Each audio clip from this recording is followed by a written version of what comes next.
जमा करायला सुरुवात झालेली आहे।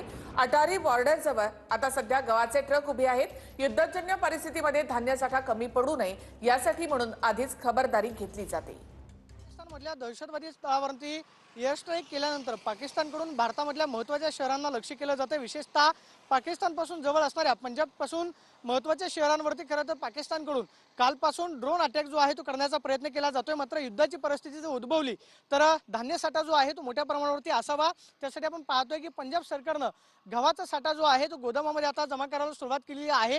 गेल्या 3 दिवसांपासून सरकारी धान्याच्या गाड्या ज्या आहेत आपण पाहतोय की अटारी बॉर्डर पासून इथूनच एक शासकीय गोदाम आहे, त्या गोदामामध्ये गव्हाचा साठा जो आहे तो आता करायला सुरुवात झालेली आहे। आपण पाहतोय की मोठ्या प्रमाणावरती रस्त्याच्या दोन्ही बाजूला आपल्याला गव्हाच्या गाड्या ज्या आहेत आपल्याला पाहायला मिळतात। हा शासकीय गहू जो आहे तो खरं तर सीमेलगतच्या गावांना रेशनच्या माध्यमातून पुरवला जातो आणि त्याच्यासाठीची तयारी म्हणून आपण पाहतोय की सरकारनं आधीच हे सगळ्या धान्याचा पुरवठा जो आहे तो करून ठेवलेला आहे।